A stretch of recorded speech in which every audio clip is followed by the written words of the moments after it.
Welcome to Clean Cut Conversations, the podcast for exceptional Southern Black men. Join us as we delve into vital topics, including mental health, relationships, finance, self-care, and entrepreneurship. Let me go ahead and introduce Mr. Eric Brown from OTC Visuals. How you doing, brother? What up? Yeah. Happy to be here. Welcome to the building. How's it feeling, man? I'm feeling great. Just had a stretch of, we did 5 videos in 3 days, so I'm just now Days. getting a cool down period, but happy to be Already. here. Nice. So besides that, do you have any upcoming projects or events that you're attending that you would like to share with our audience? This summer we actually are shooting a documentary called Gen Z. It kind of details about the different what's the correct way to put it? Different life aspects within our generation. Okay. Mm-hmm. And that should be coming out by the end of the summer. But other than that, got some things coming with local artists, more videos. But that's kind of the baseline of what I have to come. Oh, I nice. dig it. Nice. Gen Z. Is that you said you called it Gen Z? What's it called? Yes, sir. It's the film's name will be titled Gen Z. What is briefly where does Gen Z start? Like where is y'all's time frame? Like where you're born? I think don't quote me on it, but Because you're I think, after us. We're millennials. Right. y'all millennials, but I think Gen Z starts roughly around that 2001, 2002 period. Okay. And it kind of after that I kind of get lost. It's Like where it starts. Because I know Yeah. some generations that when you see like baby boomers, Gen X, us, millennials, and Gen Z, there's usually like a 15, 16 year gap when I see the Right, you know what I mean? right. Like for us, it's like 81 to 95. And then they say Gen Z is 96 to 2010. Because y'all come in Yeah. at, and then whatever 2010 is, that's a whole nother level. I don't know what that's called. that's what after that I don't even know what they call it 2000 the new generation. The new generation, Yeah. but you are heavily influenced by the millennials. I just because of my crowd, I'm the youngest in my family. Everybody is like 15 years older than me, so Okay. I almost consider myself more of a millennial than a Gen Z. But just me being in this generation, and all my friends are Gen Z, so Yeah. You can always tell a young cat in Gen Z, they're influenced by like our type of crowd. Mm, Like your whole mannerism. right. I know you're Gen Z, but you have an old yeah. Soul. soul going on. Yeah. Right. They've been telling me that since I was 5, 6. Like, oh, he has an old soul. Like, as a kid, I was never the type to, oh, I want to go out and play and do this and that. I wanted to be in the crib, just learning different stuff. Type versus, Right. I wasn't always what's the correct way to put it? I wasn't. Like basically intact with your Yeah. generation. Yeah, Like, you're I've always been wilding out. And, Yeah, I've always Yeah. been set apart. Like even to this day, like you get in high school, you know, everybody wants to have 3, 4 girlfriends. Right, I was the type I want to just have one girlfriend, yeah. less drama, and I can I dig focus on my See, goals. he's and different already stuff like said. that. Yeah. Right. I already He's got the mindset for what already we're got the about mindset because it seems like when you party more to do. Mhm. right now, Yeah. well, for us, when we partied, we didn't think about the future. Right. But y'all are partying and thinking about the future. Right. And that's crazy. But then sometimes when y'all party, it's like y'all don't even get to live to see the future. Exactly, Mm, and mm. that's what I've seen a lot growing up. It's just like sometimes you live so fast, you think you have, oh, I have time, but Right, you really right. don't. Like it could everything could be gone just like that. And that's always the mindset I have. Like I want to be here to last. Mhm. I had a kid young, so I want to be here for him the way my dad wasn't there for See, me. that's so another That's conversation. a good segue Oh. because But that's- yeah, if yeah. you can pull up, fix Yeah. it to where you kind of, so we don't get, you can pull it towards you closer if you yeah, want. good. Yeah, there you Is go. that So- better? Yeah, all right, yeah. cool. So like, let's talk about this before we get into that story, Yeah, bro. yeah, 'Cause yeah. I know you got some questions. Yeah, you got me itching. Pause. You sure? What you got you itching? Man. What female was you with last night Hey, or, hey, or look. a few You weeks need ago? some baby powder. Hey, don't I you? know. You need some talc. Need some gold bonds. Ain't no OV ho over here, man. No, Did you do that 317 or something? Did you? 616? Mm. Remember that.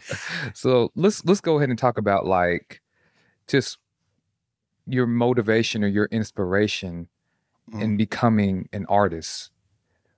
Right? When I say artist, because you do video content creation. Yes, sir. Did you ever do music? Yeah, I actually started out doing music. Started out me and a group of friends. We had a friend named Marcus. Hold on. I don't mean to be laughing. Okay. Shout out to K-Mars, man. We do too. Okay. But yeah, just for honestly, just for fun, like we used to go to his house. He would record us, and I just did it just to have something to listen to. Like, I made a song, like, and that's how it started. And then I segue into YouTube, just playing the game on YouTube, and then from there, I used to be a student at MTSU, and I was going there for computer science. Blue Raiders, me too. Alumni. But I got a year in and just realized like I could keep doing this, but is this really what I'm going to want to do 15 years down the line from now? So it was just like I had to make that executive decision to go ahead and chase my dreams now or provide for my family in the future. You hear he said, he's at a key word.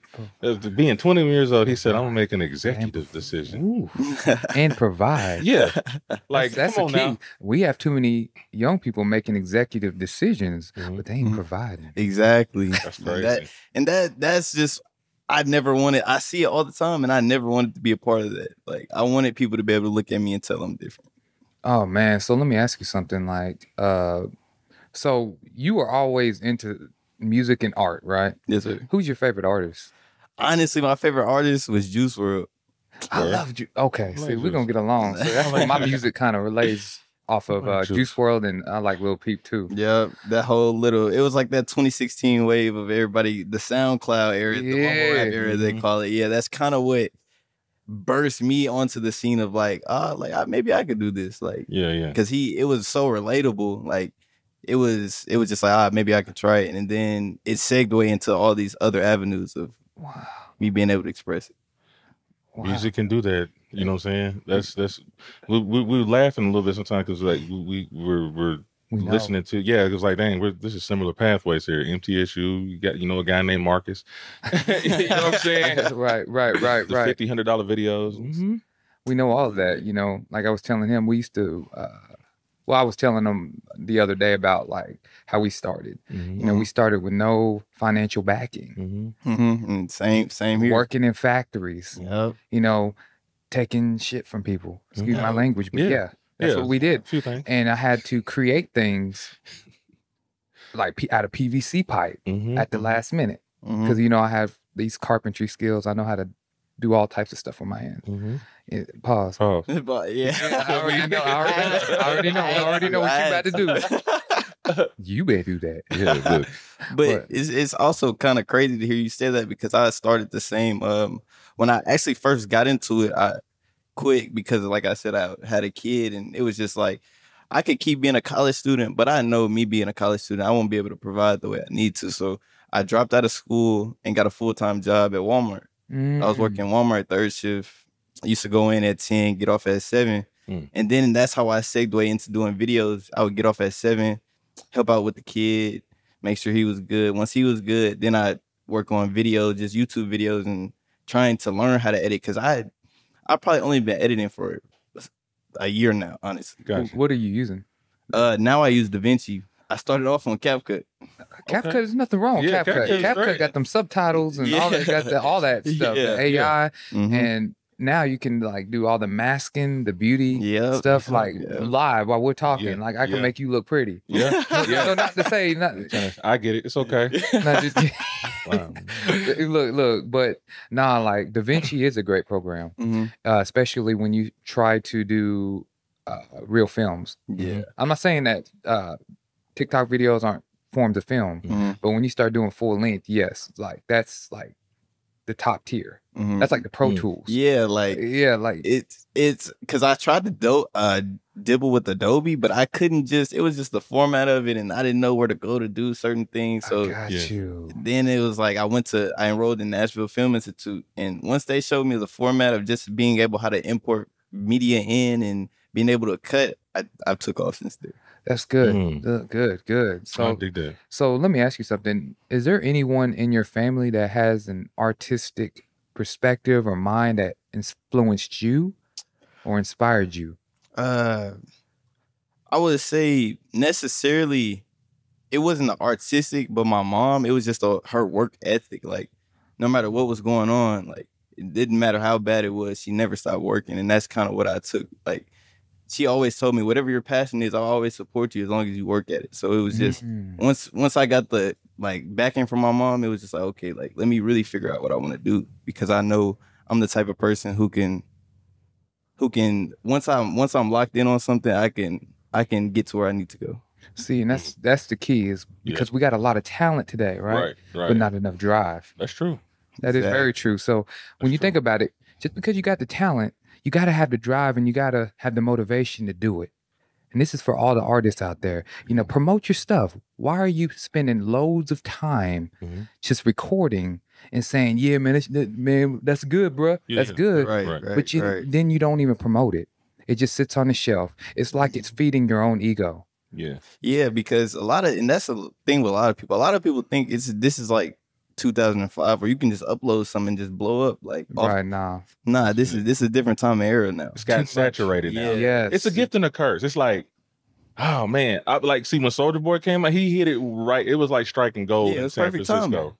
Time, he hit it and then boom. But now that gate is open, you have to do more now than just upload. Like you got to do your own song and dance, your own advertisement, And I've seen some crafty stuff. Right, me too. Do, man. Like especially on TikTok, the transitions. Yeah. I'm like, don't get me wrong. Like I probably won't utilize them in actual film, right? Because that would be, be a little distracting. Yeah, a little too much. You know what I'm saying?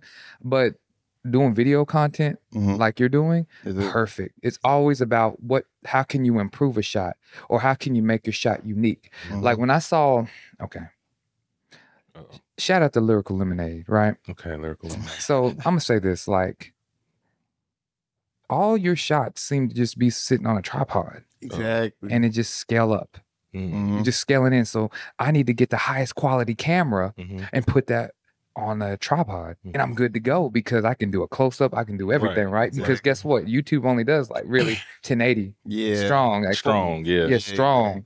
And to me, I'm like, wow, have we gotten that lazy? Because I see all your bending and all your movements, the driving, the steering wheel, all that. And I'm like, really? We're just sitting in on the tripod and we're cool with that? Is that the auto-tune of the video world? It's just the auto-tune, maybe. It is. Because I think there is a lack of raw talent in a handler of a camera, and now, I mean, like I said, it's a gift and a curse with certain technologies, because you can put in certain plugins where it look like it's him being handheld. I know I do that sometimes. You know what I'm saying? Right. That's cool. You know what I mean? But if you want to get that moment right then and there, you know what I'm saying? Like, there's nothing like the authenticity of it. But I do appreciate a lot of the technology now making it more convenient. But I do also appreciate the innovation that especially your generation has, taking advantage of those type of plugins. Right. Like cool. The Shake program or the Shake plugin where it shakes the video. Yeah, right. But like, just in case you like, dang, I'm just gonna sit it still, but I don't want to take the risk of shaking. Right. He'll take the risk of shaking. Right. And it makes sense because you can actually go with the movement of the artist. Yeah. Exactly. You know what I'm saying? Like it creates a unique effect. Yeah. But like, besides, I know we can get heavy into filmmaking, but let's talk about like, you transitioning into a business owner, because think about it. You were working damn near almost a 12-hour shift, right? Yes, sir. And then on top of that, you have a child. Yes, sir. And then I know he's going to get in on that. But my question is, what inspired you to become a business owner and say, let's take this to the next level? Because you could shoot videos as a side hustle. Yes, sir. And not make a business out of it. Exactly. But what inspired you?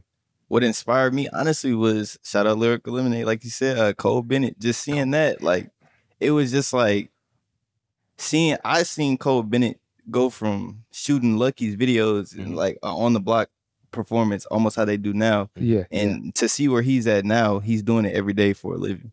Wow. There's nothing better to me. Like, I have a genuine love for this, so there's nothing better that I could consider other than doing that. So let me ask you something. Gotcha. What do you think that Lyrical Lemonade did different from other videographers? Because we had Director X, we had all these other Paul Hunter. in Nashville. We had Charles Robinson. Right. I think that Cole Bennett, he goes for the unorthodox. He doesn't try to emulate anything. He always tries to, every video is authentic and it's one of one. And that's kind of like what I seen, like how you said it's oversaturated. A lot of people do the same stuff, and that's kind of what set him apart. Even if it only gets 50 views, like he's still gonna do what he what the vision he has in his mind. See, here's the thing, man. He's the first videographer that got a Nike deal. Lyric? Yeah, Lyrical Lemonade. He got a Nike deal. Interesting. Yeah, like the first videographer to get a Nike deal, and I believe to make an album. Really? Yeah, like because a video album? Yeah. well, Or music? Or all like, together? he's like the DJ Khaled of the video world. He just, okay. He actually, and that's where I see myself going in a sense. Like, think about reminds it. me. Yeah, Because there's a reminds lyrical me of Jordan Towers. Okay. Oh yeah, I forgot about You know, he's do a slew of them. Like, he was one of them, right? Right. Yeah. Okay. Yeah. That's crazy though. Like, because you know, who would think that a video company or something would get a Nike deal? And he got his own like juice. Yeah, he got his own juice. Like, It's actually in stores now, and that's crazy. And he started out just doing simple setup, camera, handheld, same way we're talking about right now, and that's what inspired me, seeing him go from nothing into honestly the biggest videographer in today's current time. Yeah. That's crazy, man. So, you know, when we're talking about, you know, your inspiration, you know what I'm saying, and shout out to Lemonade, you know what I'm saying. So the part that really struck me was man, okay, 21 years old, you know, you got a child, you know what I'm saying. But what I constantly keep hearing is like when you're doing your thing, like you get off of work, and then you know you got a son or a daughter. Son. You check on son, you know what I mean. Make sure he's straight, and then you get to your work. Like being that young, you know what I'm saying. Like what was the influence of taking care of your family first? Like, I mean, do you come from a cloth of like a good mom, good dad, or something like? Because you know most kids out here, right at your age, they'll have a son, but then you know it'll be with the baby mama, and then he just do what he do. But you got a different mindset. So what gets you in that mode? Honestly, like I said, watching my mom grow up, just her work ethic. Her and my dad split when I was probably 9, 10. Okay, so just seeing that and seeing how the split affected my dad to the sense where he didn't necessarily stick around the same way he was when they were together. I never wanted. Regardless, I wanted to always be present and be there for my child. Like, and that was my motivation. Why I could go work a 12-hour shift, make sure he's straight, come home, play with him, take care of him, and then still do what I need to do.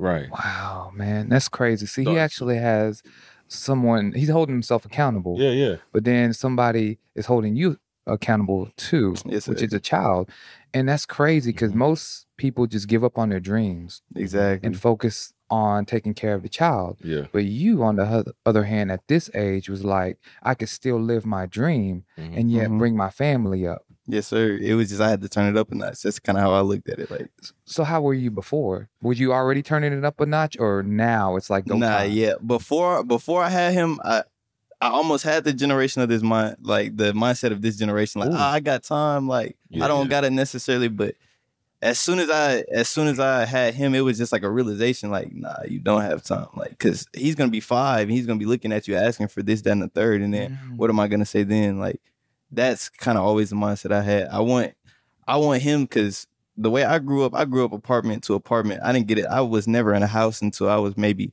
12, 13 years old. Okay. So I wanted him to have structure growing up because I see the difference in growing up with structure and growing up without it. Man, hold on. I know. Who am I talking to? Bro, wait a minute. Whoa. I'm saying the same thing. Yeah, let's maturity break for a minute. So you had him younger then?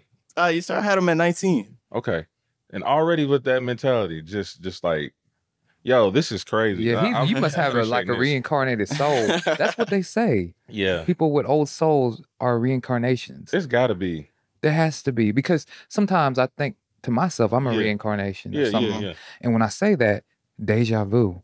I'm like, I've done this before. And I'm like, I don't know where. Yeah. I don't know how. Yeah. But I'm thinking, like, am I receiving a message from the other side or that person?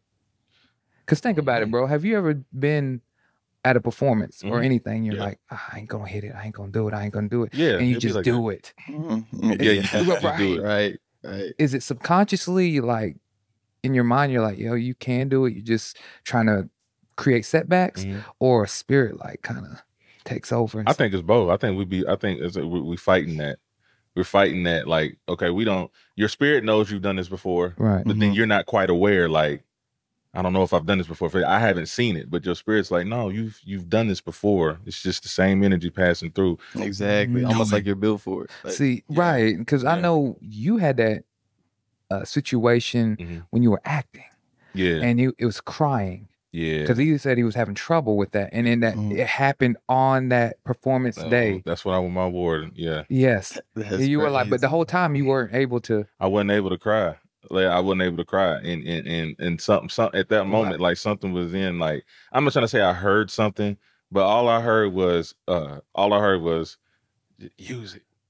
I'm like, use what? In my mind, like, use what? Like, what? So I started to engulf into what, because I've rehearsed plenty of time. Yeah. But then I was like, no, let me live this for a minute real quick. And so how would this make me feel, if I'm battling what I am, and battling suicide, what would be the main thing you would do? Like, and that's when that tear came down, and that was it. You know what I'm saying? But who knows, man? But it's like, I really do, and I know, we do. I mean, that just admire just the simple fact that, one, and just to keep it real, statistically, they'll say, okay, well, the typical black man, you know what I'm saying? Right. Had a baby at a young age. Yeah. So you fell into the statistic, right? Yeah. But you didn't fall into the statistic. You fell into an outlier in the statistic. There you go. You climbed. You're like, you know what? Yeah, I might have, but I got a rope here. I still got a lifeline. I'm going to use this as motivation, and that's great. Like, you're a great example for your generation that has kids at an early age that you can still do what you want to do. Exactly. You know what I mean? But now you got motivation for it. Exactly. Now you have more motivation. Like, every day I wake up, look at them. It's just like, that's why I can do 5 videos in 3 days, because it's just like, I want to get to the point where I don't have to do any videos for 2 months. That way I can spend time with him. But I understand I would rather do that now while he's young versus when he's 5, 6 years old. Start to figure it out. Yeah, those are the main years of development for a child. So that's why I'm going so hard right now. We gotta, you definitely are good. So let's move on. So let's talk about this generation, on and what they lack in video creation and filmmaking, because I know you can tell the difference between a video and a film. Yes, sir. What are some of your favorite films? Some of my favorite films. I'm honestly a big Peele fan. Jordan Peele. Jordan Peele. JP. So Nope, Get Out, Us. But to take you even back a little bit further, my favorite movie of all time is actually Friday. I used to watch that as a kid. That's crazy. And it was shot. It was all in one day though. That Friday. Shut up. Yeah, sure was. It was all in one day. I thought that it's because I thought about it when I was watching. I'm like, hold on, all this happened on Friday. Yeah, exactly. Not Saturday. Nothing. Right. All this happened on Friday. I was like, man, I don't want to live there, but it was very entertaining. Yeah. Yeah. So what did you like about Friday, right? I mean, because this kind of falls in line with, it was almost like the way when you look at it now, it's like, man, they shot that like, okay, this is what we got. We're going to shoot with what we have. But it's like the characters really brought it out. Exactly. You know what I'm saying? What do you see, like, looking at that? What did give you that, that inspiration to be like? It was really the storyline. Like, I feel like that's what a lot of things lack today. Like, you can have great visuals, but a storyline is like the main points. Like, and that's, even though Friday was a comical, but it had a real story behind it of this is what goes on every day in the average hood in South Central LA. Like, and you got to think during that time, it's like the 80s and 90s. It was all character development. We're still reciting lines from Craig. Bye, Felicia.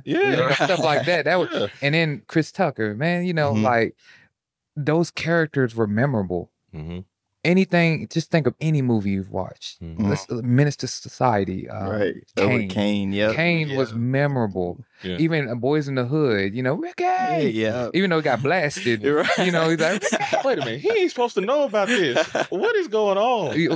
Keep going. You know what I'm saying? And then just even family movies like Crooklyn, stuff like that I was watching. And in the end, I just learned that it's funny, we're so quick to jump on a trend, right? But we're not quick to create one or create a culture. Right. So who is truly original in this time? Exactly. Honestly, nobody. Right. Everybody's sampling music. I mean, they sample music from last year. It's like, oh man, that didn't work. So I'm just gonna resample it. Right. And make it work. Put a feature on it and see what it does. And it's just like, and it's honestly the same thing going on with film. Like, and that's what I feel like is kind of like the block going on right now. Everybody's waiting on the next big thing, but nobody's coming up with it. Right. You can wait on the next big thing, but at the end of the day, it's like you got to make a move to become that next big thing.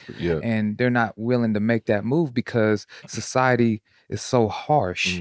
And they criticize anybody who's different. Exactly. And just because you're different doesn't mean that you can't be a leader. Exactly. You know? Even all criticism is good. That's how I look at it at the end of the day. Because not only do you need to know what you're good at, you also do need to know what you need to work on and improve. That's a fact. That's a fact. And no, for real. And then plus you also sometimes need to know that not all critiques are good either. Exactly. You're being you. Like I could tell you to dress up and do all this stuff, right? But then you can lose yourself along the way. And I never want that to happen. You know, I'll be like harking on him by dressing and doing stuff like that. He's like, man, you know, I'm not original. You know, I'm me. But I'm saying it's like acting, like Denzel. Training Day is one of his favorite movies, right? Classic. Going from The Preacher's Wife to Training Day, right?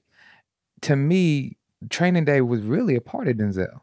He made that a part of him. It was like he was screaming to do that. Because The Preacher's Wife, he had all those other movies. Like he's like, I want to be the bad guy. And he played it so well. Exactly. You got to think. It was relatable because we all have that a little Lonzo in us. Exactly. We all have that.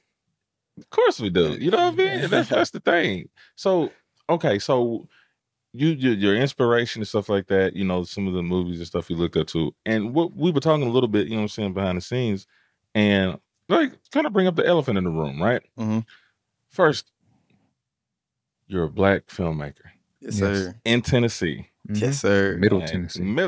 That's good. Yeah, we ain't in Memphis now. Memphis, they actually moving. Different, you know. So you're in Middle Tennessee. You know what I'm saying? And then look, we're gonna talk about elephant. You know what I'm saying? You got the locks. You know what I'm saying? Yes, sir. You a full black man. Don't look like you've been tampered with anything. Right. You know what I'm saying? Skin glowing. George Reyes. Right. You are the what I would say other races in this field would consider, like, if they look at you, they'll be like, he's probably just some regular old little shooter. You know what I'm saying? Just trying to do this and that. We've seen all the videos before. And not only just as a black filmmaker, you have a crew, by the way, right? Yes, sir. All black crew. All black crew. Now, Yes, you sir. go by OTC. Yes, sir. Tell us what that means. It stands for off the clock, and that's kind of what I was going back to. Even though I used to work a 12-hour shift, like, my goal was to go off the clock. That's why we named it that. Just so Okay. Yeah. That's good. That's a good one. Even though I'm off the clock, I'm still working. Still working. Yes, sir. That's real. I like that. That's like, I like that. Reminds me of the no sleep grind. Yes, sir. Yes, Sleep when you die. Right. There you go. So, like, speaking on that elephant, how have you ever? First, I'll ask the question: have you dealt with any type of and I don't want to say discrimination, but difficulties of being a full black crew, being around other cultures that have done video work and all that, and have their own type of lingo. And when you step into their field, is there a different energy or something you felt like you've had to prove? Like, how you deal with that? Yeah, it is a different energy. It's almost like, especially since we're just now getting into it really like at a professional level. It's almost, we're looked at as like children. Like, we don't know what we're doing. In a sense, like we don't know what it takes in a sense. And that's been the biggest difficulty of just, that's why we work so hard and so consistent, just to show people like, it doesn't matter. As long as you have it in yourself, you can do whatever you want to do. Like, that is true. And I dig that. I dig that. You know what I'm saying? We and I asked that question because I know what we've been through as far as being in the field, and then sometimes you feel like you have to prove yourself to other cultures. You know what I mean? Because of this thing that they already have set in their minds. You're like, oh, I got to work extra hard, or I got to know this, you know, make sure we do this, do that, you know, or even like if we'll talk on a field, in the field or whatever, you know, we try not to get too, and I hate to say, we try not to get too black because they may think there's something wrong. Y'all okay? Y'all all right? Right. Make them feel uncomfortable. Yeah. But here's the toe stomper, because he's definitely dealt with this. But this toe stomper is, we were saying, we could be doing some work for another culture, for another genre, and during post or even during pre, like even when we're doing stuff, it's almost like we feel like we're being questioned. Yeah, and critique. You gotta be that type of critique, right? Yeah, and people gotta come behind you. Like, they might not come behind this person, but you specifically, like, they're gonna double check, make sure you're doing everything right. And that's kind of the stuff we've dealt with. Even on the paying aspect, like we were charging. It was hard. It was at one point. It was hard to get $100 for a video, but I know I have classmates who are getting paid $1,000 and the work is half as good. And it's just stuff like that. See, and this makes me question them too. You know, we have to feel uncomfortable to grow. Right. If they're uncomfortable questioning us, then they're not growing. Exactly. They're not comfortable within themselves. Right. But at the same time, it makes me question them. It's like, are they questioning my technique, or are they questioning that, wow, he's setting the bar? I have to think like that too, because to me, it's like, you can jump in hip hop, right? And like Dr. Umar said, you know, this is black culture. You know what I'm saying? You can't be another color and claim that you the best in our culture. That's true. I can't argue with that. Right. You know what I'm saying? He has a point. He has a point. That's a solid point. You know what I'm saying? So, you know, white people, you can do hip hop, you can do all that stuff, and I'm not knocking, you know, because if you're good, you're good. But at the same token, it's like, we're willing to step in your field in a whole nother genre, and you still say, hold on, how's he doing these shots? He ain't got no auto servo rig. He ain't got no crane. You know, he's actually using his height. His hand is stable, like his, and he can do everything without a steady cam. He is the steady cam. He is the tripod. And it's like, I can't believe this, Wanda. I can't believe this. Like, this is blowing my mind. Like, this is the movie. Not what we're shooting. This is the movie. We need to do a documentary on him. Right. Real fast. Real fast. Got to find it out. Right. Let's make some money off of him. Like, how does that make you feel when you go through that?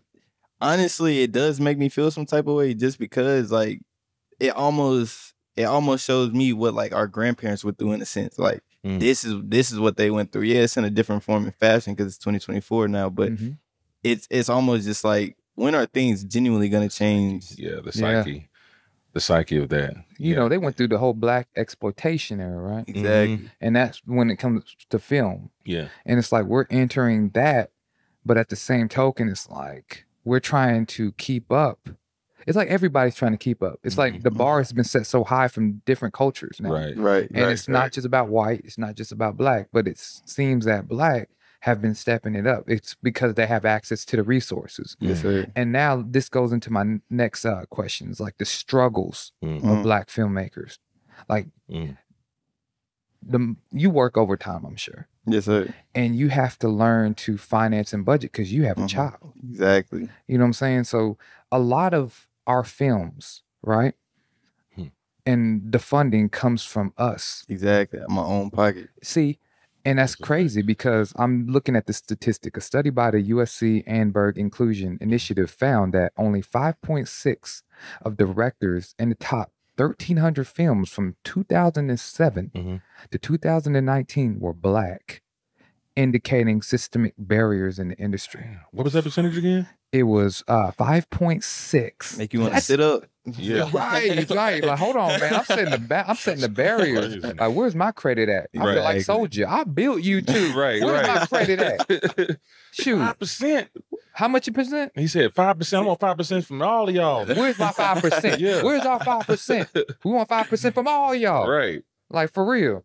But yeah, do you feel like stuff that you had to pull out money for out of your pocket? You wish you could just go get a loan. Yeah, and dealing with that, that's why like I try to educate my team on credit, because I understood the same way I understood about what it would take to raise my child the correct way. I understood what it would take to get in this industry just because of like statistics like that. Like you have to be a Jordan Peele, honestly, just to be able to get the funding to make a movie, a feature film I feel like in a sense the correct way. In a feature film of Get Out. Yeah. And that type of context. Yeah. It's like, you ain't gonna see too many white people fund that. Exactly. Right. Yeah. Right. That is funny. It is funny. Like, because it was just making that whole film made like white people seem scary. Right. And like the ones that were critiquing it, it's like it makes me want to think about y'all. Yeah.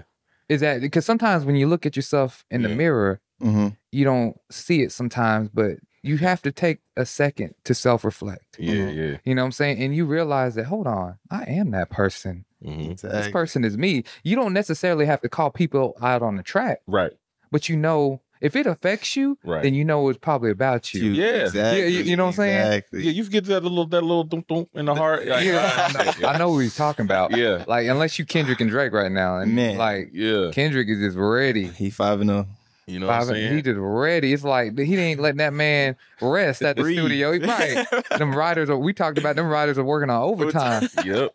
No, for real. Yeah, for real. Like now, like it's cool to see, like Gilly said, the dark-skinned brothers are coming back. Right. You know, they're coming back. Right. Do you want to share your story? Well, join us at Clean Cut Conversations. Let's talk mental health, relationships, finance, self-care, and entrepreneurship. Your voice matters, so let's make a difference together. Yo, welcome back. Yes, if you want to be a guest on our show, feel free to hit us up via email, and we'll have you on here. We want to hear your story, and we want to see if you can make a difference, you know, for our audience members. There we go. You know what I'm saying? But anyways, let's talk about this credit, man, like how it has impacted your life and the importance of having good credit as a Black man. Yes, sir. Like I said, my mom, she got me started off. She co-signed me she not co-signed me, but had me as an authorized user on her credit card when I was 17. So by the time I was in college, I had like a 790 credit score. Dang. So Right. I was able to buy my first car. I bought a 2016 Infiniti. Okay. Ooh. And Nice. and then I was able to get pre-approved for a home, $350,000 home at 19. Come on. And man. that Talk it.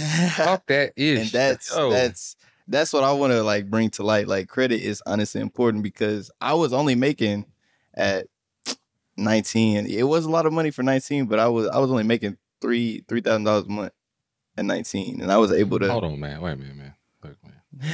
You don't just say only 3,000 at 19 like that. You made over 30,000 a year at 19. Yeah, yes sir, yes sir. Good. That's good. That's a blessing, man. Like, yeah. At 19. You know how hard it was to come across $5 in college? And he got health insurance. He was telling And he had health insurance, the life insurance. Yeah, all life insurance, Yeah, all yes, that. sir. Please keep going. 401k, put into that, all of that. But it was just it showed me credit honestly is more important than the actual money you have present. Like Come on. Mm-hmm. because credit can be, you almost can be your own bank in a sense, and that's kind of what I want to bring to life. Like I'm sorry we're laughing, but right. I'm getting hit in the head, you know. It's like, this is an intervention for you. Yeah, it is. It is. I'm looking at me right now. Dang, man. Keep going, man. And being your own bank is more beneficial than having to borrow at super high interest rates and stuff like that.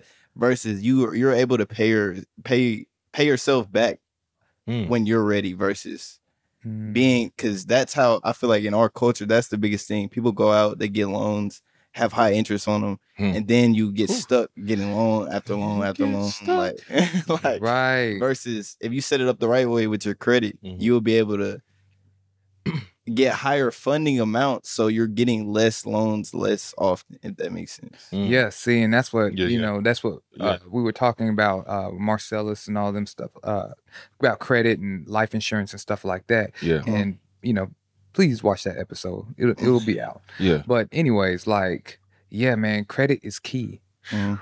It unlocks so many doors. Like I told him, and I think I told you, I said, nobody really has, I'm not saying nobody, but majority of us don't have $150,000, right? Exactly. But key word, I have access to it. That's it. I'll get you your money. Yeah, and yeah. Right. But you ain't gonna be seeing me throwing stacks on the table. Right. And no, because you can come in and rob me and take everything. Exactly. But then you try to take that access from me, I could just shut down the bank and call up and be like, fraud. Yeah. Fraud, yeah, fraud. And I'm good to go. Right. You know what I'm saying? You got insurance behind that. Yeah, exactly. Yes. You know, and this is stuff, and this is from my old OGs, you know what I'm saying, that are just catching on like me. Let me be an example, because I'm relearning, because I never used a credit card in my life because I was just so scared of it. Dave's Ramsey's and stuff my dad would listen to, you know what I'm saying? And then once, really just learning from them two guys, you know what I'm saying? And then now hearing you say it, it's just like, okay. No, I mean, not to say that it ain't real, but it's just good to hear a young man like you talking about stuff like this. And this is good for your generation, because a lot of them will go and get them PPPs, what I call them pays. Exactly. You know what I'm saying? Right. And then don't really know what to do with it, don't know how to flip it. A lot of them are flashing their cash, putting them up to their ears like they're talking. Exactly. But what about holding the credit card up to your ear? You know what I'm saying? Like, hello? Yeah, man, can I get 200,000? It's like, right, I'm going to a strip club and swiping. Yeah, I want the premium. I want that's the a new premium. game. Yeah. Right, just think about it. Go to a strip club. I mean, if you have a music video, right, and you just swiping, right, you're not throwing cash. I mean, it's the same thing. Well, they look at you funny, you swipe your cheeks like, like, how much can that get me? Yeah, right. How much can that get me? But it's just funny how we, as a community, we have to have something tangible to make us feel empowered. Right. Just because I can't see the $150,000 doesn't mean I'm not empowered. I have access to it. And we have to understand that. Like, okay, we could talk about streams all day. Right. I got 150,000 streams, right? Right. But are you engaged with your audience? That's what matters. To some people, they want to see the 150,000 people. Let me say that. Let me rephrase that. People want to see 150,000 people more than 150,000 streams. Fact. That's true, because out of those 150,000 people, are any of them like, you know how you can get like super chats? Yeah. So you can have 150,000 people on your line right now, but are any of them giving you $1 or a cent? Like, are you engaging with them? You know what I'm saying? Does the math equal up? You can have 150,000, but then you may only have $1.50. There might have been like 2 streamers. Right. That's loyal. When you engage with your audience, you know what I'm saying? And they usually say, if you got 150 followers, marketers look at it as like, okay, well, can I at least, can 10%, they'll say 10%. Okay, you got 150,000 followers, I can get, 1,500, or what is that? What's 10% of 150,000? 15,000? So that's I got 15,000 potential customers for an ad. Yeah. You know what I'm saying? Now, if they see that you got 150,000 people engaging, they're like, oh, shoot, that might be more than 10%. We're going to make some money. So I do agree. That's all you need. You just need loyal followers. That's loyal. All. And that's what I'm saying. People are so caught up in the trends, right? But they're not making a culture. Because when they see an artist, Juice WRLD, he brought the culture, all of them together. It was a culture. It was a movement. Exactly. Yeah, Peep, Juice WRLD. You had all these other, rappers coming out at that time. Triple X. Yeah. Yeah, you right? And it's sad that, you know, he had to die, you know what I'm saying? But I think it was due to some conspiracies, but because he already knew he was, he already knew he was going to die. He told his mama that. Exactly. You know what I'm saying? Happen. It happened. So try not to speak things in existence. You know what I'm saying? Like, because sometimes when you speak it, it will manifest itself. So we all have to be careful on what we say. You know, say to your maker or just say in life. Because sometimes you'll get what you want, but not when you want to get it. Exactly. You know, because he probably was thinking I'm gonna die at 21, but not instantly. Right. Yeah, right. I'm gonna be like, yeah, man, let me make these few, let me hit up some road trips and you know what I'm saying? But nah, he probably could have died in the chair or on the toilet. That's my biggest thing. I don't want to die in the toilet. Man. Yeah, I'll be messed up. Right in between the squeeze too. Right in between the squeeze because you know it's gotta come out. Like I'll be messed up. Be having a cliffhanger while you're on the toilet. Just like dang. But let's go on. Let's talk about it. So we talk about funding, we talk about the importance of credit in our community, right? No, you're saying even to segue back into credit, it's also about utilizing your credit the right way. It's different ways you can do that. It's really about using that 15% margin of your credit, not just getting a credit card, because that's also what I see a lot in my generation. People get credit cards and then they get a $250 credit card, $250 credit card. They're maxing it out.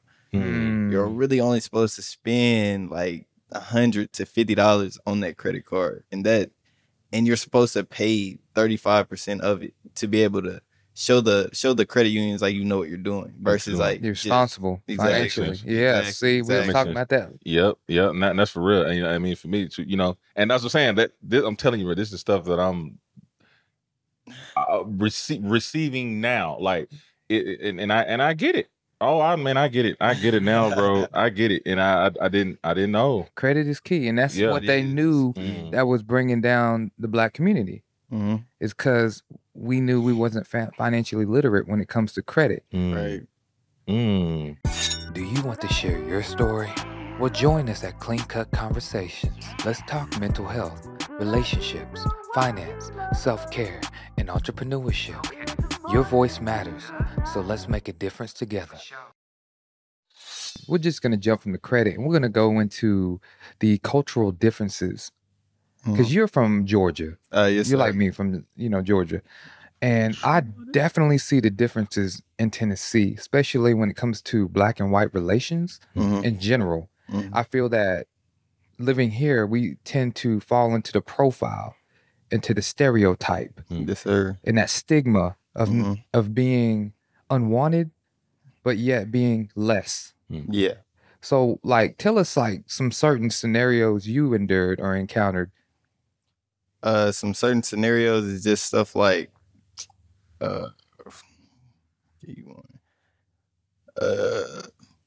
we had a shoot at our film school, and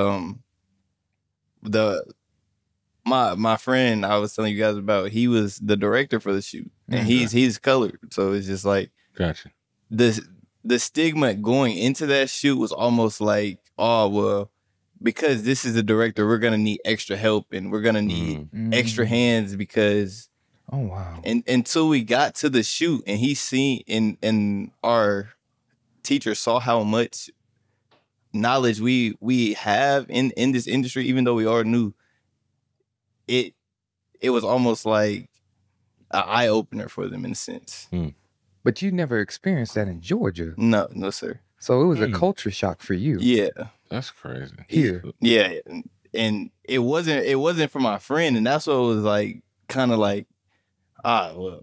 Oh, he's used to it? Yeah, in a sense. Like, he just like, this is what come with it. And I'm like, nah, this is not at all how this is supposed to go. Because where I'm from, it's open arms. Like, if you have good vibes and you have your head on straight, people will give you an opportunity. But up here, it's stereotypical. Like, if you fit the stereotype, like I fit the stereotype with dreads and I'm dark skinned. So it's just like, people think they already know me before they talk to me up here. Versus where I'm from, it's like, oh, let me get to know him before I make a judgment about him. See, people, don't judge a book by its cover until you actually read the pages. Yeah, especially if the cover's black. Or brown, like the shade. Right, right, coffee. Right. It's all good, like I said. But that's crazy because we've endured the same situations. to where we felt less. And we knew our worth. Yeah. We started questioning ourselves like, are we really good? Like, Yeah. What why don't they have confidence? And this is like the white counterparts. And not all white people are like this. No, but the ones that we encountered, because I've met some that taught me and helped me excel. So thank y'all, by the way. Especially the ones at MTSU. I love y'all. Shout out. But right. Shout out our teacher at NFI, Billy Rainey. He used to work at MTV a long time ago, and he's kind of the one that pushed us to the forefront, because he could see kind of what you guys see in me. He saw that in us early, and he was like, nah, like, y'all, you guys are different. You guys are on a different trajectory. Like, this is what you guys need to do to be able to set yourselves up. Like, don't take that and just doubt yourself. Like, almost use it as fuel. And that's kind of what got us here today. Wow. So let me ask you something, like, for upcoming Black filmmakers here, you know, or anybody coming to Tennessee, what tips would you give them? I would give them, first, you got to have tough skin up here. That's the number one. And tough skin as in, you're going to face adversity, and don't let it deter you, in a sense, because it's easy to get deterred up here. That's the biggest difference I realized from here in Georgia. It's like you wake up every day with motivation. Up here is just like, the stuff your dreams will almost become burdens on you up here versus Georgia. Your dreams become burdens in Tennessee. Man, that sounds like an album cover. Right. Dreams to burdens. Wow. So how does that feel? I mean, man, if Tennessee was a person, like, I mean, how does that feel to you, Tennessee, to hear someone say that? Is there something that needs to be changed here? Do you feel like that you have to go over and beyond because of that here, or are you just working on building your own infrastructure? You know, it's a mixture of both, honestly, because up here it's almost like crab in a bucket mentality. Like, if I see this person going up, I'm gonna pull him down, because a lot of people in Tennessee are self-conscious and self-aware about where they are. And if they see somebody doing something that they want to do, but they aren't capable of, or they don't have the confidence in themselves, they try to bring you down to their level. And in Georgia, it's like everybody wants to work together. Like, if I see you're not where you could be, I'm gonna help you get there, versus here. Like, come on, Nashville. Come on, Nashville. Middle Tennessee. You should be ashamed. Yeah, they I'm just gonna stare at y'all. I want y'all to feel bad about this. Yeah, I hope there's like a still frame at that part where you just stare. Y'all know better, you know. Wow. And you got a young Black entrepreneur here, hungry filmmaker. Right. Rare situation here in Middle Tennessee. I feel like, you know, all of the Black filmmakers, and this is, I'm not trying to be a separatist here, but I'm talking to a specific culture right now, because we need this. We need this encouragement from each other, because we're not getting it anywhere else. Exactly. Yes. And so until we get that together, you know what I'm saying? You know what I mean? We won't feel so bad. Because I'll be real. I'll speak for myself. Like, there is sometimes there might be a lack of confidence, because, like I said, we were questioning ourselves based on what we were seeing out there. And I know, and they can say, no, we weren't. I know that they were thinking the same thing in their mind. Like, can they do this? Can they? There's only 2 of them. There's only 3 of them. Or what's their? He went to a Black school. Well, he went to MTSU. How does that work? You know, I don't. Yeah. Well, there's certain. So he's doing that just with his hands. That's it. Like, he don't have no machinery or nothing like that. And then when the final product comes out, they're like, oh my gosh. Right. Whoa. It's that wow factor. Like, what? We need to fund him real fast. Yeah. You know, and it's crazy, because when you think about all the stuff that we've been through, bro, like, I looked at it as a learning lesson. Yeah. And the way to break barriers racially, in a sense. It's like, yeah, you got to prove yourself, but it's time for me to invite my culture to you. Right. There you go. Yeah. Ain't nobody hiding no more. Yeah. I'm here. I exist. I'm not being invisible. You know what I'm saying? Y'all need to see me for my skills and talent. Don't look at the cover. You know, read my pages. Hell, check my table of contents. Right. Bars. People don't do that. Right. You know what I'm saying? You want to learn a lot about me. Well, I'm going to give you brief skill sets. It's like a resume. Yeah, I'm after that. He said, read the table of contents. But before you read the table of contents, read the preface. Ooh. Look at the cover. Yeah, look at the cover. Yeah, when you open the cover in that little preface, we're going to let you know what you're getting into before you see exactly. Read that too. Right. Read all that. And you will learn. And in the end, you will learn what you're about to deal and what you're about to encounter. Because think about it. Movies have trailers, right? Yeah. Check out my trailer before you actually judge my movie. You got anything to add to that? You set the plate. Full course plate, man. You know. But yeah, like, so besides that, like, let's conclude this, gentlemen. Like, you know, I love having you around, man. You are eye opener even for me. Like, it makes me reevaluate my way of thinking. Yeah, like, don't get me wrong, I'm moving, but it's good to be encouraged too, because I learned that from Kanye. Yeah. And when Kanye was like, he doesn't move along with older people. Yeah, yeah. You know, he gets along more with younger people, and he makes moves with the younger people. Yeah. Not like Drake. Right. Not like Drake. Not like Drake. No Drizzy. No Drizzy. You know what I'm saying? But in a way to where his ideas are just so grandiose because y'all are thinking like that. Y'all are hungry. And if you think about things in life that were created, right? Sometimes it's just basic stuff. Things were created because we need to create solutions to problems. That's what we were created, I feel, on this earth to do. Recreate, procreate, but at the same time, create solutions for issues. Right. You know what I'm saying? Identify strengths, identify weaknesses. That's what we're here on this earth to do, I feel. And in the end, in the grand scheme of things, like, young people are just, they're the vessel. Exactly. You know what I'm saying? I'm gonna be relying on him in the future for my care. Yeah, yeah. You know what I'm saying? Like, I'm gonna be honest. Like, we talk about no social security. Yeah, yeah. Like, no, you're the security. Basically. Exactly. You're the security. And that's kind of what I just want everybody to understand, because a lot of my generation doesn't look at it like that. Like, they just, a lot of people live in the moment, and it's cool to live in the moment, but it's also in, I feel like, in your best interest to not only live in the moment, but to look at the future, in a sense. So it's not a moment, it's a movement. Yes, sir. There you go, man. It's a movement. You know what I mean? Don't be a trend. You be the movement. I like that. Exactly. You know what I'm saying? And that's the differences, because when we think about our ancestors and we think about our Black community leaders in the past, you know, they moved as a movement. Yeah. It wasn't no trend. Yeah. You know what I'm saying? It wasn't no trend. This Church shoes. Church shoes. And we fighting in church shoes in Alabama with books on our head. You know what I'm saying? Like, shout out to Martin Luther King. You know what I'm saying? Like, you know, it's just incredible. Like, we were so at a disadvantage during that time. You know, they had dogs, they had all that stuff. But the belief, if we can get our people to believe, like, that's the key. Is when you saw MLK, you saw Martin, you saw Malcolm X and Huey. So Huey, that was hope. You know, let's not forget Fred Hampton. Like, that was hope. You know what I'm saying? For our community, there wasn't no integration. There wasn't none of that. It was just accept me for who I am and see that I can move just like you. You know what I'm saying? We are separate by color, but we are equal in skill. Yes, sir. Come on now. You know what I'm saying? So if you think about that, man, like I'm gonna go ahead and wrap this thing up, man, because, like, is there anything you want to say? I just want to just say, bro, you know what I'm saying? You made me, like, mentally quantum leap in some things that like, it's a shoulda, coulda, woulda, but it's like, I felt like that you're here.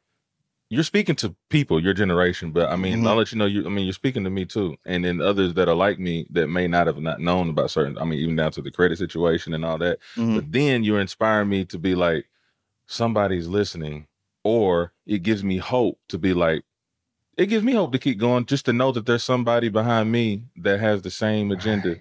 Yes, sir. That's really what fuels me. Like, I don't want to do this stuff, and then ain't nobody on the same path when we go. Like, who's gonna carry those type of morals and torches and integrity and determination and Blackness, you know, after we're gone? So you make me feel real comfortable about, you know, I don't get too deep, but like, if leaving this earth, I know there's somebody that's like, oh, he gonna do it. You know, if we're going back to films, like, you're John Connor, man. No, seriously, he's John Connor. Like, that way of thinking, it was like John Connor was progressive. It just, he eventually turned bad. But you're not going to turn bad. We have enough faith in you. And it's like you're like Poe and Kung Fu Panda.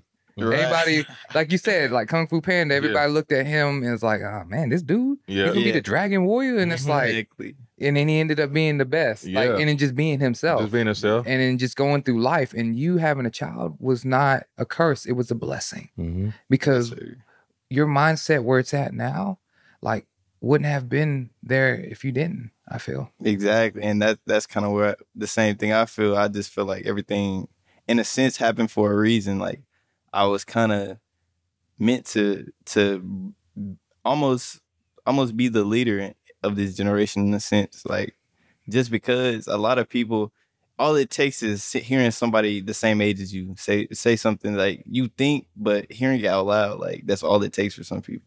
That's it. Word.